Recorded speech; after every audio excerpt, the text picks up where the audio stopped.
आगे लिखना। अब यहाँ तक बात कर लिए थे कि पिछला में देखे थे कि मॉडर्न इंडिया में कि सबसे पहले, इससे पहले एंशिएंट इंडिया में, कि एंशिएंट इंडिया में राजा महाराजा का कहानी था। उसके बाद जब मॉडर्न इंडिया शुरू हुआ तो मॉडर्न इंडिया में हमारा अंग्रेज आता है, और अंग्रेज सबसे पहले कहाँ आता है तो जहांगीर के दरबार में आता है, और जहांगीर के दरबार में पहला बार परमिशन नहीं मिलता है, दूसरा बार फिर उसको परमिशन मिलता है। अब दूसरा बार जब परमिशन मिल जाता है तो वो अपना व्यापार चालू कर देता है। अब जब व्यापार चालू करता है तो ईस्ट इंडिया कंपनी का मेन मकसद रहता है, ईस्ट इंडिया कंपनी का मेन मकसद रहता है कि भारत के साथ सिर्फ हम व्यापार करें, और दूसरा जो अन्य देश का व्यापारी है, जैसे भारत में सिर्फ ईस्ट इंडिया कंपनी ही व्यापार करने नहीं आया, और भी अलग देश से, मान लेते हैं फ्रांस से आया, जापान से आया, यूरोप से आया, ब्रिटेन से आया, अमेरिका से आया, हर जगह से भारत आया व्यापार करने के लिए, हर व्यापारी। लेकिन ईस्ट इंडिया कंपनी जब आया तो ईस्ट इंडिया कंपनी का मेन मकसद था कि भारत को हमको कब्जा करना है। तो ईस्ट इंडिया कंपनी ने क्या किया कि जितने भी व्यापारी थे सारे व्यापारी को एक एक करके ये भगा देता है, सारे व्यापारी से ये लड़ाई करता है, सारे व्यापारी को कहता है हम तुमको व्यापार करने इंडिया के साथ नहीं देंगे, तुमको अगर व्यापार करना है तो ईस्ट इंडिया कंपनी के साथ व्यापार करो, हमसे तुम सामान खरीदो, हम इंडिया से सामान खरीदेंगे। तो इस रेशियो में ये क्या करता है, जितने भी व्यापारी आते हैं अलग अलग देश से, सारे व्यापारी को ये भगा देता है। और सारे व्यापारी को कैसे भगाता है तो उन व्यापारी से लड़ाई करता है, और वहां का जो राजा होता है, वहां का जो भारत का जो राजा होता है, जिस क्षेत्र का राजा होता है, उस राजा से भी लड़ाई करता है, और राजा का राज जो है अपने अधीन कर लेता है। तो अब आगे इसमें देखते हैं कि सबसे पहला लड़ाई जो हुआ है, सबसे पहला लड़ाई हमारा 1757 ईस्वी में सबसे पहला लड़ाई हुआ है। सबसे पहला ईस्ट इंडिया कंपनी ने 1757 ईस्वी में लड़ाई किया था। किससे किया था लड़ाई, तो इसको कहते हैं 1757 में लड़ाई किया था सिराजुद्दौला से, सिराजुद्दौला से।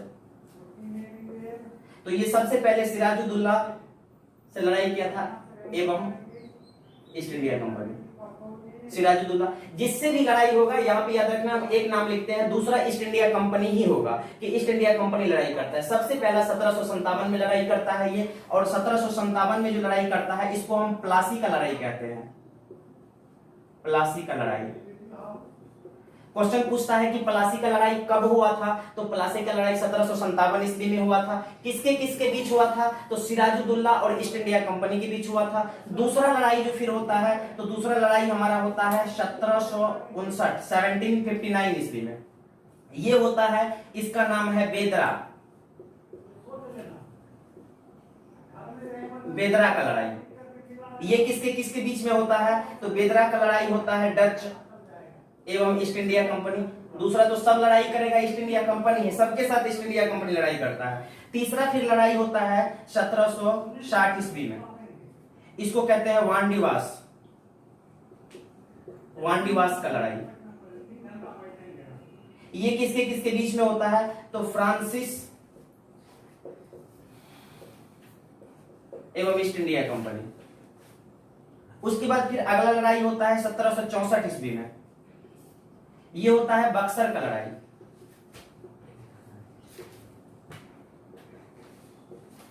बक्सर का लड़ाई किसके के बीच में होता है, तो त्रिकूट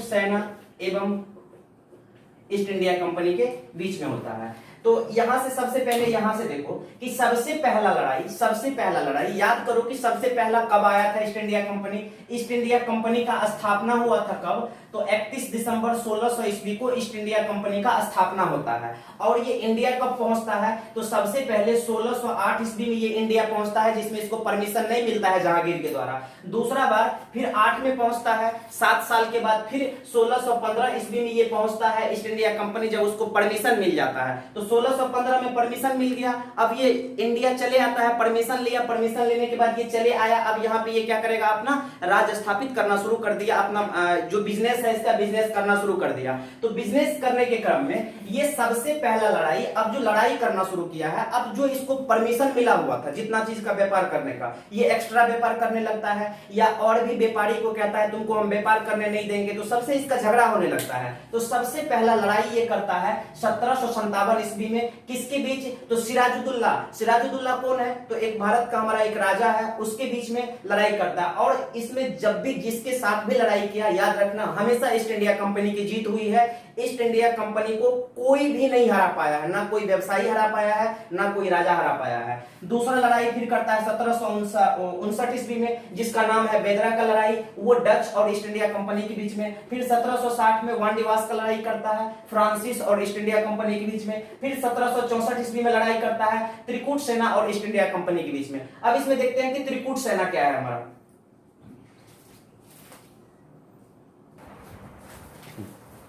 तो ये त्रिकूट सेना क्या है, तो जब बक्सर का लड़ाई हुआ था, बक्सर का लड़ाई सबसे लास्ट में हम देखे थे कि बक्सर का लड़ाई हुआ है।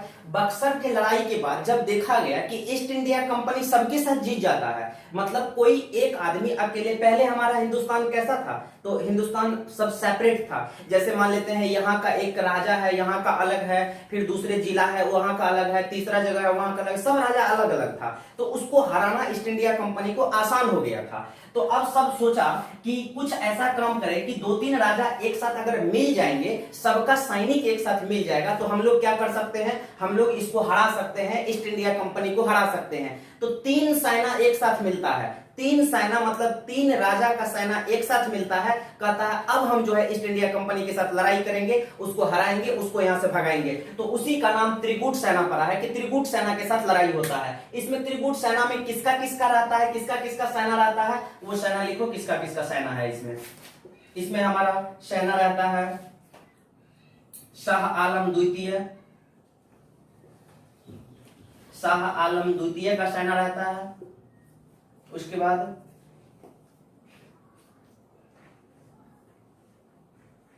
मीर कासिम का सेना रहता है।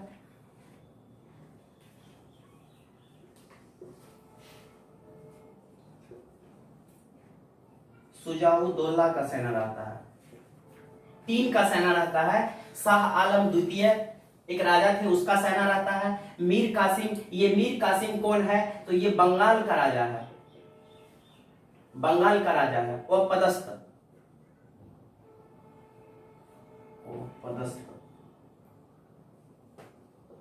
औपदस्थ किसको कहते हैं, तो औपदस्थ होता है जो अपने पद से खत्म हो चुका है, मतलब इसका पद खत्म हो चुका था। मीर कासिम का पद खत्म हो चुका था, अंग्रेज से लड़ाई किया, हार गया, तो मतलब उसका पद खत्म हो गया। तो अब ये भी अपना सेना दे रहा है, शाह आलम द्वितीय भी अपना सेना दे रहा है, और सिजाउद्दौला भी अपना सेना दे रहा है। ये तीनों सेना एक साथ मिल जाता है, इसी का नाम हम क्या कहते हैं, त्रिकूट सेना के नाम से जानते हैं। अब ये तीनों मिल करके क्या करेगा, ईस्ट इंडिया कंपनी से लड़ाई करेगा। और नीचे में लिखना कि इसमें भी ईस्ट इंडिया कंपनी की जीत होती है, जीत होती है।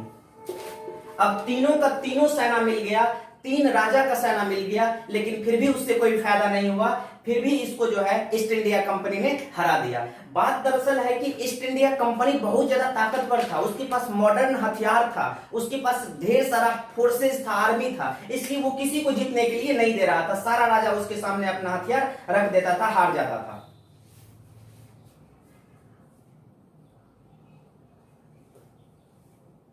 लिख लिया था ना। अगला पॉइंट इसमें लिखना, पॉइंट बना करके, अब जो भी लिखाएंगे उसको पॉइंट बना करके लिखाते जा, पॉइंट बना करके लिखते जाना है। आगे लिखना पॉइंट बना करके। बक्सर के युद्ध में पॉइंट बना करके लिखते चलना है आगे। बक्सर के युद्ध में विजय के पश्चात, बक्सर के युद्ध में विजय के पश्चात 1765 ईस्वी में, 1765 ईस्वी में शाह आलम द्वितीय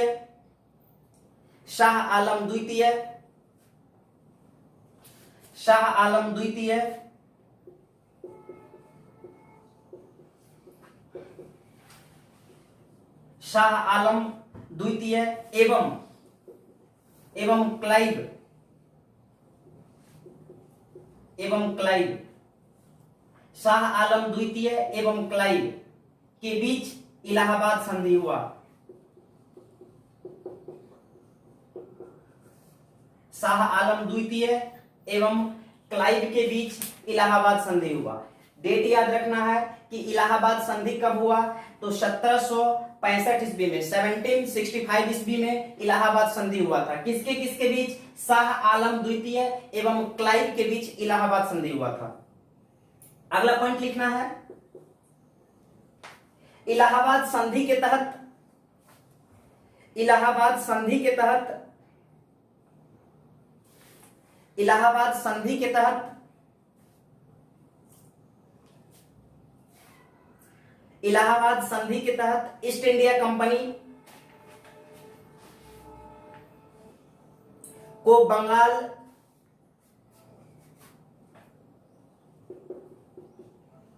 बंगाल, बिहार एवं उड़ीसा, बंगाल, बिहार एवं उड़ीसा,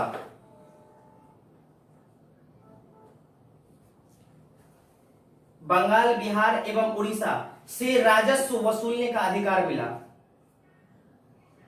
राजस्व वसूलने का अधिकार मिला।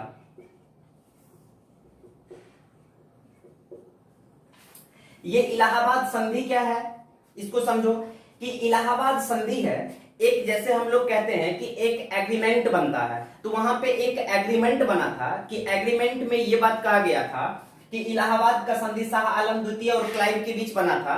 तो अब अंग्रेज क्या कर रहा है, अंग्रेज जब भी किसी राजा या को हराता था, कोई भी राजा के साथ लड़ाई किया, उस राजा को उसने हरा दिया, तो राजा को हराने के बाद वो राजा को मारता नहीं था, वो क्या कहता था, राजा को कहता था कि हम तुमको राज दे देंगे, जहां का तुम राजा हो तुमको हम वहीं का राज दे देंगे, पर तुमको काम क्या करना है, मेरे अकॉर्डिंग तुमको काम करना, हम जो कहेंगे वो तुमको काम करना है, तुमको अपने मन से कोई काम नहीं करना है, हम जैसा बोलेंगे, हम जो नियम कानून देंगे वही नियम कानून के तहत तुमको काम करना है। तो उसमें सबसे पहला शाह आलम द्वितीय और क्लाइव के बीच में सबसे पहला संधि बनता है इलाहाबाद संधि। उसका नाम पड़ता है कि वहां पे एक एग्रीमेंट बनता है। उस एग्रीमेंट में क्या कहा जाता है, तो एग्रीमेंट में कहा जाता है कि बंगाल का, बिहार का और उड़ीसा का यहां से राजस्व वसूलने का अधिकार मिला। राजस्व क्या होता है कि जो हम लोग टैक्स पे करते हैं।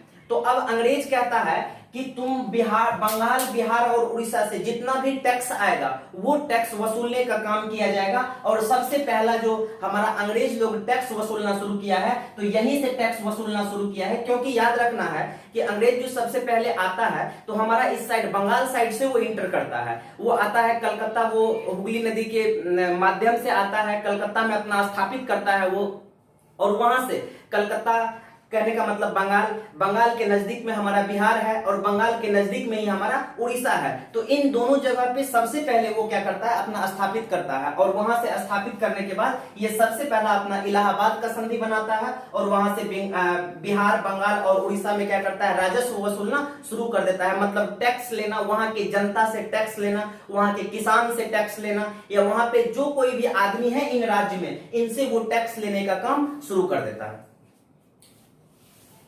आजा आगे इसमें करना, अब बिहार, बंगाल और उड़ीसा से राजस्व वसूलने का काम मिल गया। अब अंग्रेज क्या करेगा, बिहार से, बंगाल से और उड़ीसा से क्या करेगा, टैक्स वसूल करेगा। आगे इसमें पॉइंट लिखना, इस तरह से बिहार, बंगाल एवं उड़ीसा में दोहरी शासन नीति शुरू हो गई।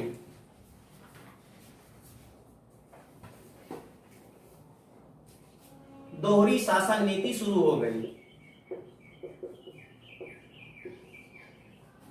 लिखना है, इस तरह से बिहार, बंगाल एवं उड़ीसा में दोहरी शासन नीति शुरू हो गई। ये दोहरी शासन नीति क्या है, इसको समझो। दोहरी शासन नीति है, दोहरी मतलब होता है दो, जहां पे दो आदमी का शासन होता है। एक तो सबसे पहले से राजा अपना शासन कर ही रहा था, राजा अपना टैक्स ले ही रहा था, लेकिन अब जो है, अब राजा तो टैक्स लेगा ही लेगा, लेकिन अब अंग्रेज के अधीन आ चुका है ये सारा राज्य, तो अब अंग्रेज भी क्या करेगा, यहाँ से शासन लेना, यहाँ से टैक्स लेना शुरू कर देगा। तो अब यहाँ पे एक राजा का टैक्स बन जाता था, एक राजा जो था, एक राजा का टैक्स हो गया, प्लस अब जो हमारा अंग्रेज है, मतलब ईस्ट इंडिया कंपनी कंपनी है उसका टैक्स लेना शुरू हो गया। तो यहाँ पे देखो दो आदमी को अब टैक्स जा रहा है, राजा को भी टैक्स जा रहा है, ईस्ट इंडिया कंपनी को भी टैक्स जा रहा है। तो मतलब ये दोनों मिल करके अब राज्य करेगा, ये दोनों मिल करके अब शासन करेगा। तो जहां पे दो आदमी शासन करता है उसी को हम क्या कहते हैं, दोहरी शासन व्यवस्था कहते हैं। डबल मतलब डबल शासन जो होता है वो होता है दोहरी शासन व्यवस्था की, जहां पे कि राजा का भी शासन रहेगा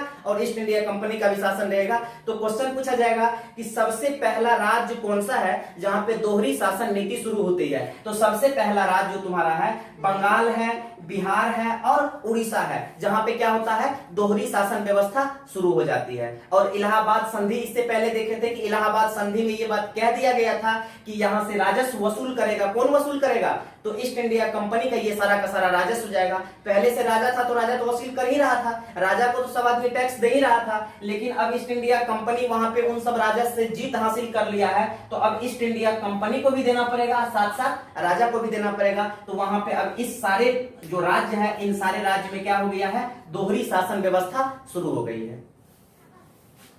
आगे लिखना है 1772 ईस्वी, 1772 ईस्वी में 1772 में 1772 ईस्वी में 1772 ईस्वी में वारेन हेस्टिंग को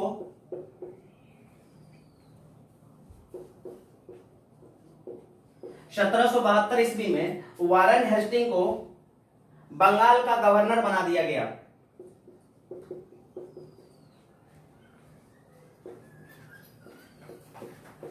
1772 ईस्वी में वारेन हेस्टिंग को बंगाल का गवर्नर बना दिया। ये वारेन हेस्टिंग कौन है, तो Warren Hasting East India Company का एक मेंबर है, ईस्ट इंडिया कंपनी का एक आदमी है। तो अब हमारा ईस्ट इंडिया कंपनी का जो है राज्य शुरू हो जाता है, ईस्ट इंडिया कंपनी अब राज्य करने लगता है। तो ईस्ट इंडिया कंपनी अपने आदमी को कुछ पोस्ट देता है। तो सबसे पहला पोस्ट जो दे रहा है वो वारेन हेस्टिंग को दे रहा है। कौन सा पोस्ट पे वारेन हेस्टिंग को बैठा रहा है, तो बंगाल का गवर्नर बना दिया वारेन हेस्टिंग को।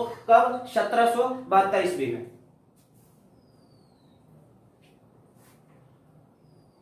आगे इसमें लिखना, इन्हीं के शासनकाल में, इन्हीं के शासनकाल में 1773 ईस्वी में, इन्हीं के शासनकाल, इन्हीं के शासनकाल मतलब क्या, वारेन हेस्टिंग के शासनकाल में, वारेन हेस्टिंग या इन्हीं के शासनकाल में ईस्ट इंडिया कंपनी पर नियंत्रण प्राप्त करने के लिए, ईस्ट इंडिया कंपनी पर नियंत्रण प्राप्त करने के लिए